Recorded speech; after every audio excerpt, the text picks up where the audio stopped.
Untuk materi kali ini kita masuk ke materi function. Oke, function itu apa? Fungsinya function untuk apa gitu ya? Function itu adalah sekumpulan code gitu yang nanti kita bisa pakai berulang kali kayak gitu. Oke, misalnya kita contoh kayak gini. Kita contohkan misalnya kita buatkan function kayak gini, function. Oke, kemudian ini sama kayak buat variabel, tapi di depannya kita tuliskan function. Kemudian kita isiin misalnya function hello kayak gini. Oke, kemudian jangan lupa kurung buka kurung tutup. Kemudian di sini kita gunakan kurung kurawal kayak gini. Nah, seperti halnya kita buat apa namanya? Variabel ya. Kemudian kita akan tampilkan misalnya kita punya data fonts nama gitu ya, kayak gini. Kemudian di sini misalnya kita kasih namanya misalnya Jono gitu. Terus kita akan tampilkan si namanya console log gitu. Misalnya di sini kita tampilkan hai gitu ya. Kemudian kita panggil si nama. Gini ya. Oke. Seperti ini. Nah, ini sekumpulan code ini, oke, yang dibungkus menggunakan function. Oke, kita coba tes, kita simpan, kemudian kita refresh. Nah, di sini dia tidak akan tampil. Kenapa tidak tampil? Karena kalau misalnya kita mau menjalankan sebuah function, nah di sini kita perlu memanggil si functionnya. Berarti nama functionnya apa? Yaitu hello. Berarti kita isiin hello kayak gini. Ya, kita coba tes. Kayak gini. Nah, maka dia ada, hai Jono, kayak gitu. Jadi seperti itu. Kalau misalnya si function ini kita nggak panggil, maka dia tidak akan dijalankan code ini. Nah, sama halnya kalau misalnya di dalam bentuk aplikasi nanti kayak gimana gitu ya. Nah, sama halnya kayak gini nih. Di Tokopedia, misal kita pas dijalanin si aplikasinya kayak gini. Kemudian ketika kita klik masuk, nah muncul pop-up ini. Nah, jadi ketika diklik, maka si function pop-up ini dia dijalankan gitu. Awalnya ketika dia masuk ke Tokopedia, nih, nggak dijalanin. Tapi ketika kita klik, maka fungsinya dijalanin. Maka muncul nih si tampilan pop-up-nya. Kayak gitu. Oke, kita masuk lagi ke code. Nah, kayak gini. Kemudian, misal kita mau, kalau ini disebutnya function static ya, yang dimana kita nggak memiliki yaitu parameter di sininya. Oke, misal contoh, kita mau nama, misal di sini, kalau misalnya nanti namanya Joyo gitu, oke, kayak gini. Kemudian kita tampilkan lagi. Nah, ini Joyo. Kayak gitu. Tapi kita mau di sininya itu dynamic. Nah, caranya kalau misalnya dynamic gimana? Misal kita copy. Oke, ini kita copy aja. Kemudian kita paste ke sini. Nah, ini dynamic. Dynamic kayak gini. Nah, dynamic ini apa? Jadi, si namanya kita isi di dalam si parameter. Nah, di sini, oke, hello-nya kita ganti aja jadi, apa ya? Misalnya, hi gitu ya. Nah, kayak gini. Oke, kemudian ini namanya juga kita ganti jadi hi, yang ini. Oke, terus, nah ini parameter. Di sini si function ini memiliki parameter yaitu nama di sini. Kemudian, nah di sini kalau ini kan kita buatin variabel, tapi kalau di dynamic kita buatin parameter. Beda ya. Nah kalau ini kan static, kalau ini dynamic. Nah contohnya gimana? Kayak misalnya di sini untuk di pemanggilannya, yaitu nama function hi-nya nih yang lupa. Nah kita isiin isi dari si namanya. Nah, berarti di sini misalnya kita kasih namanya Siti gitu. Nah, S-nya gede. Nah, jadi isi dari nama ini yaitu ini Siti.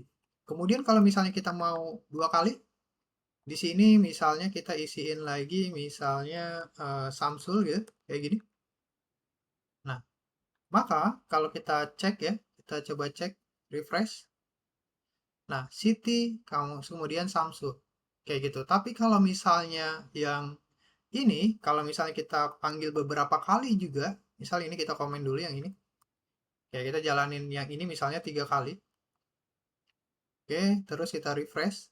Nah, maka yang tampil sama semua tuh.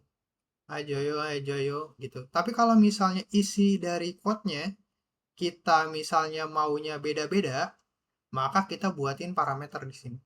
Kayak gitu, contohnya. Contohnya kayak gini, yang ini. Nah, ini. Di sini. Tergantung kita, misal mau apa lagi. Misal siapa lagi di sini, misalnya Asep gitu ya.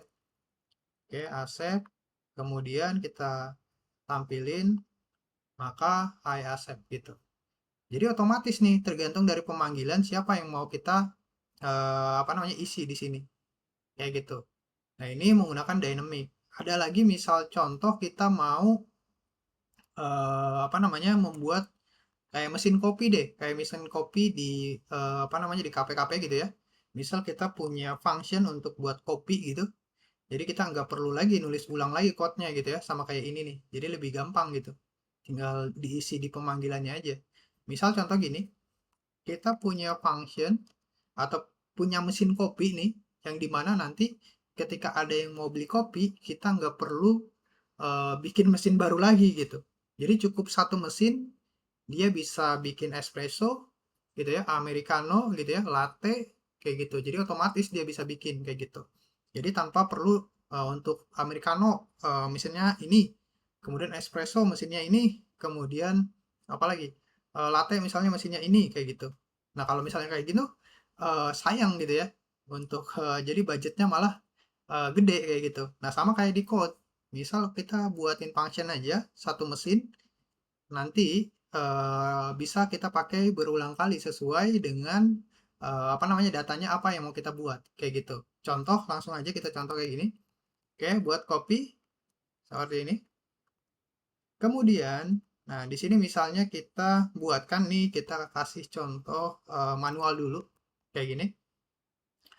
Cons, kemudian di sini nama copy, kita contoh gini dulu aja. Oke, kemudian coba kita lihat-lihat dulu ya, nama-nama kopi ada apa aja, menu kopi. Oke, kita lihat dulu aja menu-menu kopi ada apa aja. Oke, misal espresso, americano. Oke, misal contoh kita isiin di sini americano gitu ya, americano. Kemudian kita buatin lagi harganya. Kemudian harganya misalnya berapa ya? 20.000 kayak gini. Oke, kemudian tinggal kita misalnya tampilkan di sini. Oke, kita misalnya nama kopi sama harganya. Oke, kayak gini. Nama kopi, misal harganya, misal kita kasih kopi ini aja kayak. Harganya kayak gini. Nah, kita lihat harganya nanti harga di sini ya. Di ditambahin gitu. Oke, kemudian tinggal kita panggil si functionnya, jangan lupa buat copy seperti ini. Oke, kemudian kita masuk lagi ke sini. Oke, kita refresh. Nah, di sini americano harganya 20.000. Terus gimana kalau misalnya kita mau buat kopi untuk espresso? Masa kita buat function lagi di sini gitu ke bawah? Nggak mungkin dong. Kayak kalau kayak gitu, sayang-sayang kan sama nih prosesnya gitu. Kalau kayak gini. Nah, kalau kayak gitu, maka kita isiin aja di sini nama kopinya. Nama kopi sama harganya. Gitu. Berarti ini kita hapus aja. Nah, di sini. Terus, kemudian di sini kita isiin isi dari si nama kopi sama harganya ini. Nah, ini yang dinamakan parameter, gitu ya. Ada dua parameter. Kemudian berarti di sini kita isiin dua juga datanya atau argumen gitu ya, biasanya bahasanya. Nah, ini parameternya, ini isinya di sini. Berarti nama kopinya apa? Misalnya tadi americano. Kemudian harganya berapa? 20.000. Ya, americano, kemudian harganya 20.000. Ini. Terus kita mau buat kopi lagi misalnya ke bawah. Berarti di sini misalnya espresso gitu ya. Espresso. Espresso kemudian misalnya harganya berapa? Misalnya di sini 25.000 gitu ya, atau 15, bebas lah ini harganya kayak gini. Nah, contoh kita coba tes, kita refresh. Nah, americano harganya 20.000, espresso harganya 25. Nah, tergantung kalau misalnya nanti ada banyak ya tinggal kita isiin aja di situ. Oke, mungkin untuk function sampai di sini, sampai ketemu di video selanjutnya.